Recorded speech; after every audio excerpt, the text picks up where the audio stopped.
حي على الفلاح.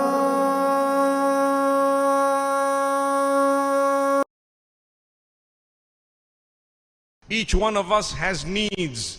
These needs are fulfilled through the mercy of the Almighty.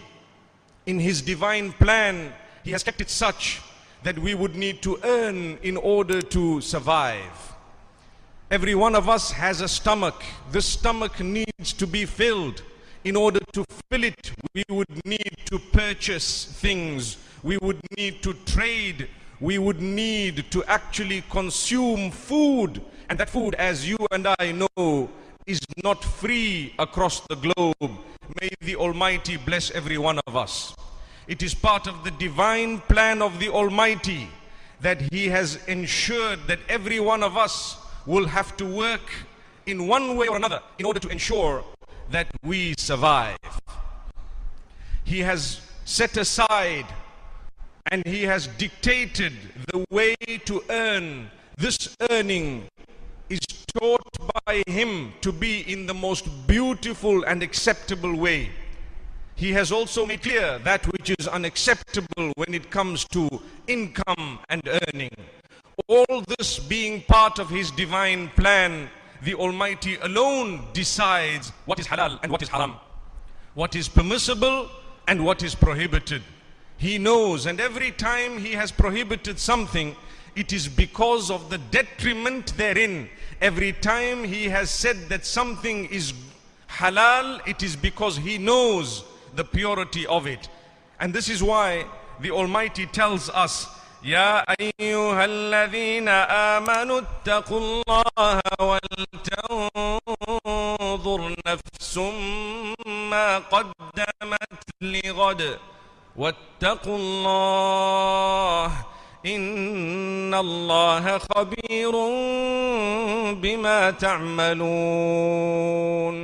O you who believe, be consciousness of the Almighty. Be conscious of the Almighty. Develop the correct relation with the Almighty. The term used is ittaqullah. Be conscious of Allah. And each one of you should look into what you have done in order to prepare for tomorrow, meaning the day that you are going to meet with Allah subhanahu wa ta'ala. Look at what you have prepared for that day. And be conscious of the Almighty, for indeed He is all-knowing of what you do, what you have done. May Allah make it easy for us. Ameen. My brothers and sisters, remember that if Allah has catered for the ant that is beneath the feet of some, or the ant that is so small and insignificant, if Allah has provided food and sustenance for that ant, then definitely Allah will provide for you and I, who are far bigger and more sophisticated than any of the ants. In fact, all the creatures of the Almighty, He has ensured that He will provide the basics for all of them. وَمَا مِن دَابَّةٍ فِي الْأَرْضِ إِلَّا عَلَى اللَّهِ رِزْقُهَا. There is nothing that treads this earth except that the Almighty has taken it upon Himself to provide for it. We ask Allah to make us from those who can rely on Allah. Remember, my brothers and sisters, Allah has not guaranteed that He will throw something at you when you have not used the capacity that He has provided you in order to try and achieve it. The Prophet Muhammad, peace be upon him, says, احرص على ما ينفعك واستعن بالله ولا تعجز. Work hard towards achieving that which is beneficial for you, and seek the help of Allah, and do not be lazy. When you are lazy, automatically you will lose, because you are not listening to the instruction of the Almighty. Cut out laziness, work very hard, and Allah will probably give you more than you expected Him to have given you. May Allah provide for all of us. Don't lose hope in the mercy of Allah. Remember, there is no goodness in trying to achieve through that which is prohibited. There might be a moment of joy when you see a large figure or something that you have in front of you, but if it is earned by haram and prohibited means, that joy is only temporary, it will not last. This is why we always speak out against corruption. This is why we always speak out against consuming that which is prohibited, and we always speak out against earning that which is unlawful. May the Almighty make us more conscious of it. If, for example, a person were to steal to become rich, they may have a moment of joy, temporary and fake, which is actually going to be snatched away, not just in the hereafter, but in this world too. It becomes a dark cloud that is looming over the head. May Allah subhanahu wa ta'ala protect every one of us. Remember, Karun was a man who was very, very wealthy. He earned his wealth, but that wealth came about with a quality that Allah did not like. And this is why once you have earned, even if it is halal earning, remember one thing, let it make you humble. The wealthiest from amongst us should be the most humble. The most powerful from amongst us should be the most humble. The most popular amongst us should be the most humble. When Allah has blessed you with something, lower the wing of humility and humbleness and ensure that you appreciate what Allah has favored you with. With Karun, he did not do that. Do you know what he said? He removed Allah from the entire equation, and so Allah taught him a severe lesson, letting that lesson be not only for him but for all of us. إن قارون كان من قوم موسى فبغى عليهم وآتيناه من الكنوز ما إن مفاتحه لتنوء بالعصبة أولي القوة إذ قال له قومه لا تفرح إن الله لا يحب الفرحين. Karun was a member of the nation of Moses, Musa alayhi salatu wassalam, and he actually transgressed after the Almighty had bestowed upon him wealth, such that a large number of strong men would find it difficult only to carry the keys to the treasures that he owned. Imagine how much wealth he had. And yet he came across later on, and he says, together with his transgression, إنما أوتيته على علم عندي. All this that I have, it's not Allah who gave it to me. It is me, it is my intellect, my brain, my own capacity, my shrewdness, and my ability to do the trade or the business or to earn the income. It was me alone. So Allah reminded him to say, you know what? Don't say that. The people of knowledge told him, don't say those words.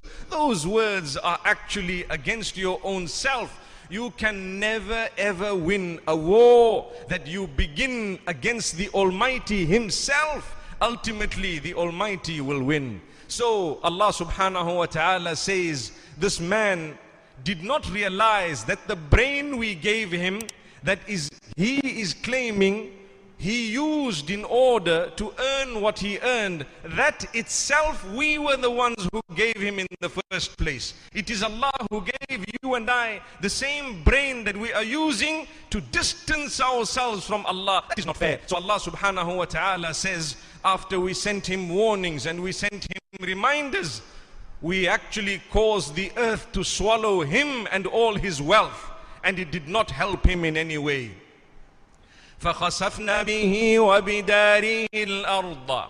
Allah subhanahu wa ta'ala speaks of how He caused the earth to swallow Karun. May Allah subhanahu wa ta'ala make it easy for every one of us. The love that we have for wealth indeed is within the hearts.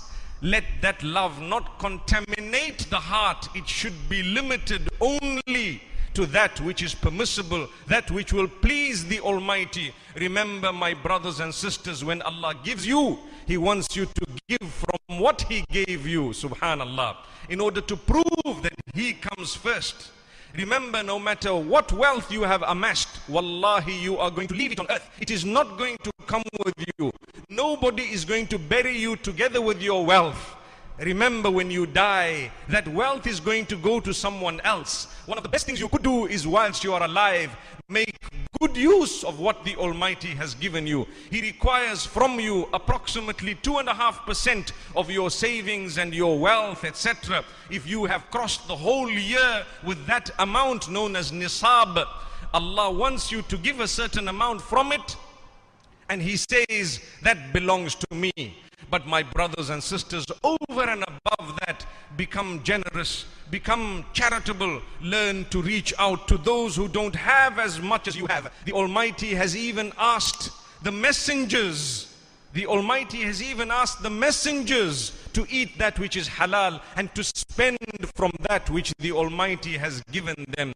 May Allah make us from among those who are generous. When you have more, you will give more. When you have less, you may give less. But remember, the percentage is something that is absolutely important. Sometimes a person who is worth $1,000, when he gives 100, he has already given 10% of his wealth. And if a person is worth 10 million or 100 million, when he gives 1 million, it is actually a percentage as well. May Allah subhanahu wa ta'ala grant us sustenance and make us from those who can serve Him through that sustenance, both by earning it as well as spending it in the correct way. Ameen. My brothers and sisters, Allah subhanahu wa ta'ala has reminded us about the blessings that He will grant those who strive and struggle. Even if you have a little, some people work the entire day, they earn a small portion. Others might earn more than 10 times that amount in 1 hour. All this is in the hands of Allah. Remember, when you've worked hard for your wealth, even if it is a little, be thankful. Allah will bless that wealth. Sometimes you have a salary that is not as much as others, but if Allah has given you what is known as barakah, meaning blessings, you will perhaps be able to achieve much more with a little than what others might be able to achieve with a lot if they were not blessed. May the Almighty bless every one of us. My brothers and sisters, it is important for us to keep reminding one another in a beautiful way about earning that which is halal, about earning the pleasure of Allah. Ultimately, if we would like to earn paradise, one of the ways of earning paradise is to ensure that everything we have consumed is also halal. Remember, on the day of judgment, we will be asked where we earned the money from, where we spent it, and Allah subhanahu wa ta'ala's mercy will overcome us if we were from amongst those who always tried to ensure that what we did was correct. Allah subhanahu wa ta'ala asks us to follow His message in a beautiful way. Some people think that these rules and regulations are there in order for us to lead a difficult life, a hard life. No, not at all. When Allah has dictated something, try to understand it. Try to understand why He is saying this, and remember, He only does it to empower us. He only does it for us to be able to understand collectively that we would benefit not only ourselves but entire community, society and the nation at large if we were to be upright the way He wants. May Allah subhanahu wa ta'ala grant us all goodness and may He forgive us. Barakallahu li wa lakum fil Qur'ani was sunnah wa nafa'ani wa iyyakum bima fihima min al-ayati wal hikmah. Aqulu qawli hadha wa astaghfirullaha li wa lakum wa li sa'il muslimin fastaghfiruhu innahu huwal ghafurur rahim.